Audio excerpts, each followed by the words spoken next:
वंदे मातरम दोस्तों। मैं डॉक्टर आदर्श भार्गव और आप सब देख रहे हैं द व्यू पॉइंट।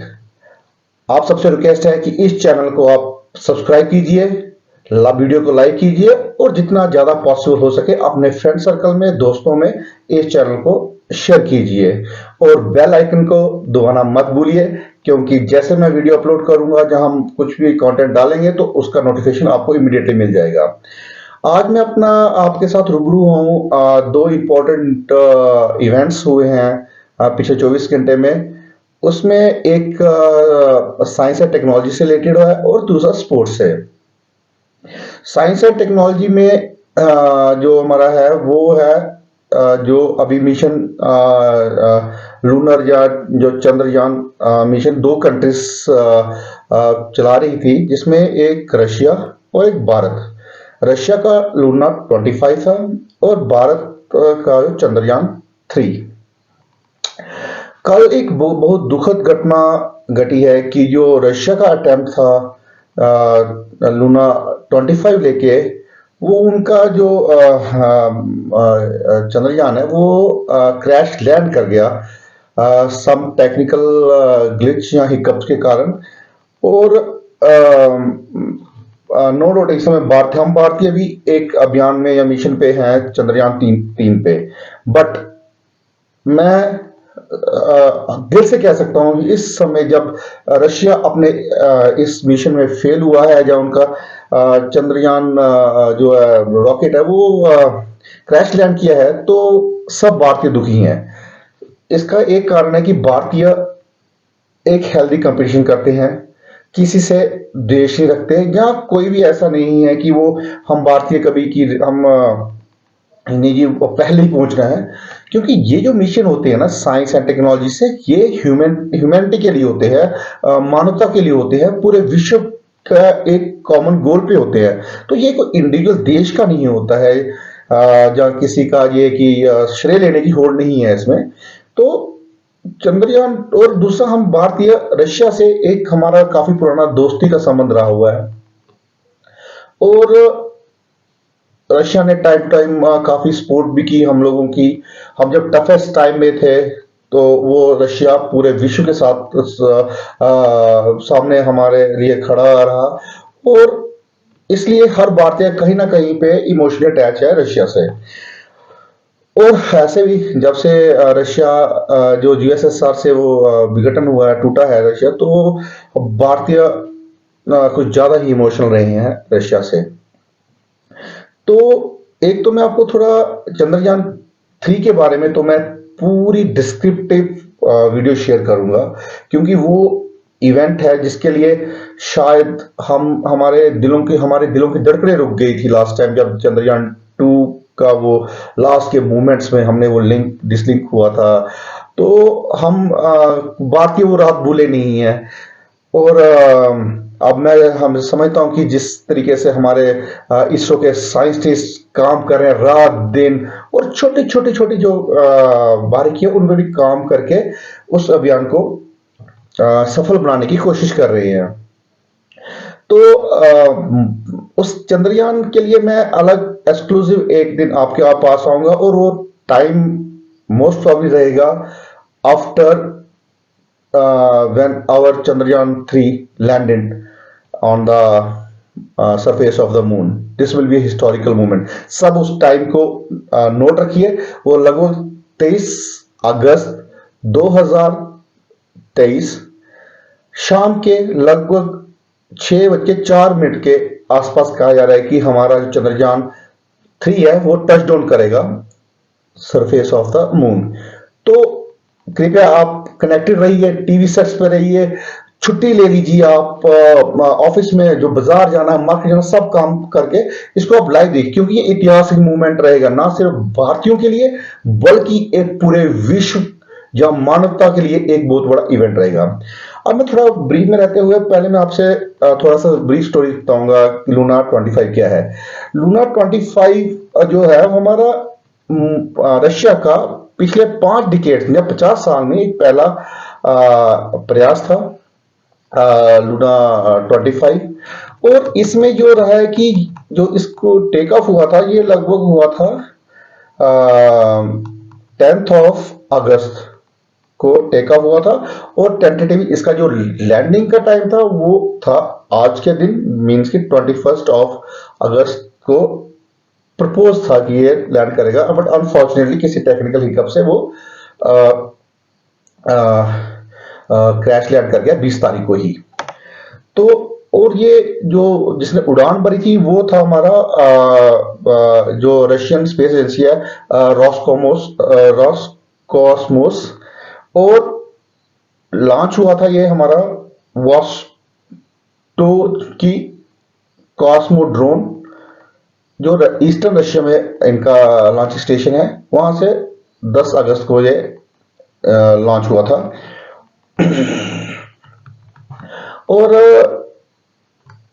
1976 में आई थिंक इसके अराउंड जो लास्ट अटेम्प्ट हुआ था हमारा रशिया की तरफ से, वो हुआ था। और इसका टेंटेटिव जो लैंडिंग साइट थी वो थी बोगोस्लावस्की क्रेटर। उन्होंने पिक पॉइंट किया था सोदर्न पोल पे ऑफ द मून पे लैंड करना था। इसके प्राइमरी 2 गोल थे जो जिसके लिए भेजा गया था। एक तो लूनर जो सॉइल को कंपोजिशन को एग्जामिन करना था, और दूसरा इसने plasma and dust component of the जो पोलर इकोस्फीयर होता है उसका, जो मून का एक्सोस्फीयर है ना, जो बहुत थिन है और रिच रहता है इसमें रुडॉन और हीलियम। और इसकी थिकनेस इतना थिन है कि ये एटमॉस्फेरिक प्रेशर ऑफ लगभग 25 trillion times less than that of the earth है, इतना थिन है। तो इसकी स्टडीज के लिए ये प्लान किया गया था लूना 25। काफी इक्विपमेंट्स भेजे गए थे फॉर डिगिंग, एंड इस जो लूना 25 को लगभग 1 साल तक वहां पे रहना था फॉर डिफरेंट स्टडीज के लिए। अब मैं आपसे चाहता हूं कि जो मेरा एक व्यू पॉइंट है कि यहाँ पे ये एक पहले की रशिया को 50 साल के बाद क्यों लड़ा, हम ये नहीं कह सकते वो रेस में थे। इस समय सडनली जिज्ञासा जाग गई है सब देशों की मून के लिए। शायद भारत ने वो एक उनको उम्मीद दिखाई थी, जहां उनको एक रास्ता दिखाया है कि अब अमेरिका भी अपना आर्टेमिस को प्लान किया है, आर्टेमिस। और रशिया ने अपने लूना 25 को भेजा, और शायद recently may be in future China भी अपना अटेम्प्ट करेगा सोदर्न पोल पे। तो इसमें जिज्ञासा जागी है। बट अनफॉर्चुनेटली यो क्या जो हम मुझे लगता है कि रशिया ने कुछ ये वाला जो प्लान किया है वो बड़ा हैफी जल्दबाजी में किया है। एक तो थोड़ा फाइनेंशियली कंस्ट्रेन है, जब से विघटन हुआ है रशिया यूएसएसआर का रशिया, तो वो उनका फाइनेंशियल इतनी स्थिति अच्छी नहीं थी। और दूसरा ये है कि शायद अभी ये यूक्रेन रशिया वॉर भी अभी ऑनगोइंग है, उस कारण भी मुझे लगता है कि कुछ जल्दबाजी में डिसीजन लिया गया था, जिससे शायद थोड़ा सा टाइम देते। और मे बी जो टेक्नोलॉजीज रशिया ने आज से 50 साल पहले थी उसमें कुछ अपग्रेडेशन की रिक्वायरमेंट थी, की भी होगी, उनके साइंटिस्ट ने की होगी प्रायर लॉन्चिंग। बट अनफॉर्चुनेटली कुछ ना कुछ मिली ऑफ सेकंड के कारण ये सारा जो है पूरा ये क्रैश लैंड हुआ है, जो टेक्निकल ग्लिच कहा जा रहा है, हिकअप्स कहा जा रहा है। तो अब मेरा ये है कि ऐसे भी कहा जाता है कि सोदर्न पोल पे लैंडिंग सबसे टफ है, क्योंकि वहां पे लाइट्स जो सूरज की रोशनी अभी तक पहुंची नहीं है, और टेम्परेचर बहुत कम रहता है, लगभग लेस देन -250 डिग्री। तो कोई भी मैन मेड इक्विपमेंट्स का वहां पर नॉर्मल फंक्शन करना इजीली पॉसिबल नहीं है। तो जैसे हमारा चंद्रयान 2 क्रैश लैंड किया था, उसके बाद हमारे पास ये अभी लूना 25 क्रैश किया है, तो हम सबकी धड़कनें बढ़ना लाजमी भी है। और मैं एक आप सब बात से कहता हूं कि अपनी दुआएं कीजिए, हर दुआ को मुझे लगता है कि चंद्रयान 3 के लिए कीजिए, क्योंकि ये एक बहुत बड़ा माइलस्टोन रहेगा। हम सब मिलके प्रे करें कि जो हमारे साइंटिस्टों ने रात दिन मेहनत की है, इसरो के साइंटिस्ट ने, जो हमारे भारत सरकार ने उनको सपोर्ट किया है, तो ये मिशन सफल हो और विश्व को एक मार्गदर्शन दिखा सके। और जो भी चंद्रयान जो अपने जिस काम के लिए हमें भेजा गया है, वो अपना काम पूरा करके जो इंफॉर्मेशन हमें रिक्वायर्ड है वो हमें वापस भेज सके और फ्यूचर स्पेस प्रोग्राम में हमारी हेल्प हो सके। तो कृपया दुआ कीजिए बहुत ज्यादा। 23 अगस्त बहुत इंपॉर्टेंट दिन है, ना सिर्फ भारतीयों के लिए, पूरे विश्व के लिए, मानवता के लिए। तो दुआएं जरूर कीजिए। और 23 अगस्त 2023 शाम के 6 बजे के करीब आप इसको लाइव देखिए।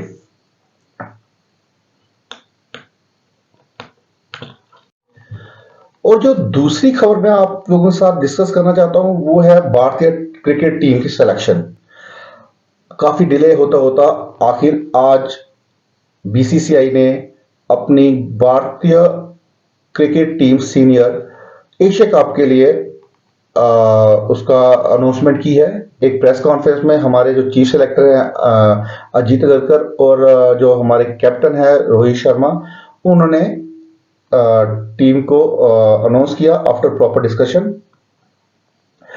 इस जो सिलेक्शन का एक मूलभूत ये देखना पड़ेगा हमें कि एक तो डिले हुआ, इस टीम की कंपोजिशन कैसी है, और दूसरी बात है कि क्योंकि एशिया कप के सडन बाद ही हमारे पास जो एक 50-50 ओवरों का ओडीआई का वर्ल्ड कप भी होने वाला है भारत में। तो इसके लिए मैं इसको मद्देनजर रखते हुए जो भी टीम सिलेक्ट की है, यानी मेकअप है for this world cup 2023 ODI. तो टीम में जो है, मैं पहले टीम के बता देता हूं कि कौन कौन से है। रोहित शर्मा हमारे कैप्टन रहेंगे, शुभम गिल है, Virat Kohli the dynamic person, Shreyas Iyer, के राहुल, सूर्य कुमार, देन तिलक वर्मा, ईशान किशन, हार्दिक पांड्या, रविंद्र जडेजा, अक्षर पटेल, शार्दुल ठाकुर, जसप्रीत बुमराह, मोहम्मद सामी, Mohammad Siraj, Kuldeep Yadav, Prasidh Krishna and Sanju Samson as a backup. अब ये है कि के राहुल और श्रेयस अय्यर की वापसी हुई है इस टीम में। दूसरा, कुलदीप यादव को लिया गया है as only is a wrist spinner और स्लो ट्रैक्स में काफी इफेक्टिव रहते हैं कुलदीप यादव।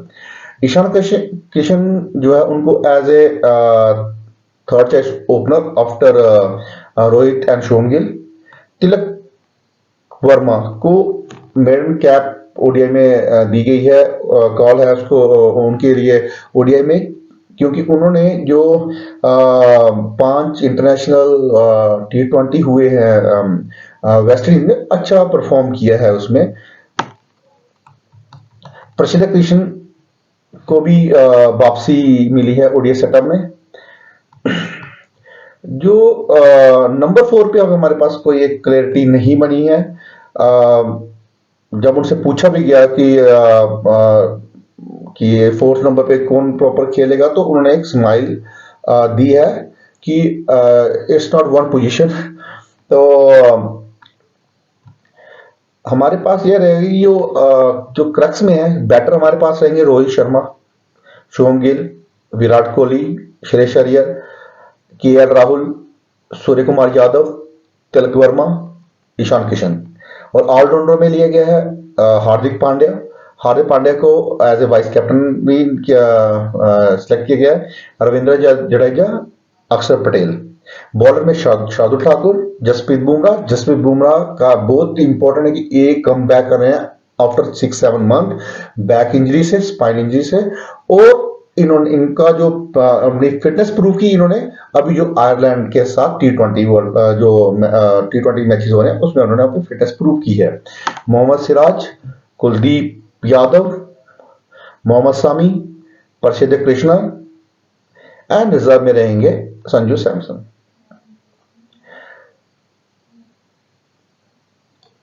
यो इसका जो एशिया कप हो रहा है वो हो रहा है पाकिस्तान और श्रीलंका में। इंडिया कोई भी अपने मैच पाकिस्तान में नहीं खेल रहा है, रीजन सब जानते हैं कि सिक्योरिटी रीजन है।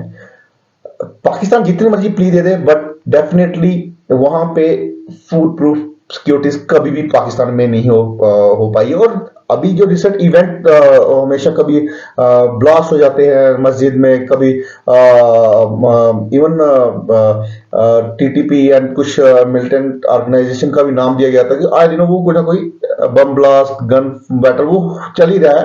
और security scenario is not at all good in Pakistan as per a neutral person।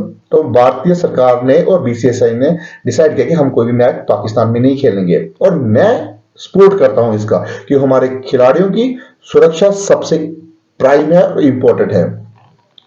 और इंडिया पाकिस्तान में 4 मैच होंगे, रेस्ट ऑफ मैच जो होंगे वो श्रीलंका में खेले जाएंगे और 17 सितंबर को इसका फाइनल होगा। और उम्मीद करते हैं कि भारत वो फाइनल जीते और एशिया कप एक बार फिर अपने पास रखे। तो इसके साथ मुझे इजाजत दीजिए, कल मैं दोबारा आऊंगा नए टॉपिक के साथ। भारतीय टीम को शुभकामनाएं एशिया कप के लिए, चंद्रयान के लिए, इसरो के साथ समस्त भारतवासियों को शुभकामनाएं। जल्दी हम एक इतिहास लिखेंगे, इस बार चांद के सरफेस पे लिखा जाएगा ये इतिहास भारतीयों द्वारा। तो नमस्कार, मुझे इजाजत दीजिए, मैं कल फिर आऊंगा एक नए टॉपिक के साथ, नए इवेंट के साथ। तो तब तक अपना ख्याल रखिए। और कोई भी लगता है कि जो मैंने 2 टॉपिक आज लिए थे उसमें अपने कमेंट्स या व्यू पॉइंट्स अपने ऐड कीजिए, सो दैट कि हम इस जो टॉपिक को एक्सपेंड करें और ज्यादा लर्न करने में मदद हो, हम सीख पाए एक दूसरे से भी। तो कृपया करके सब्सक्राइब कीजिए इस चैनल को और शेयर कीजिए। थैंक यू, धन्यवाद, नमस्कार, जय हिंद, जय भारत।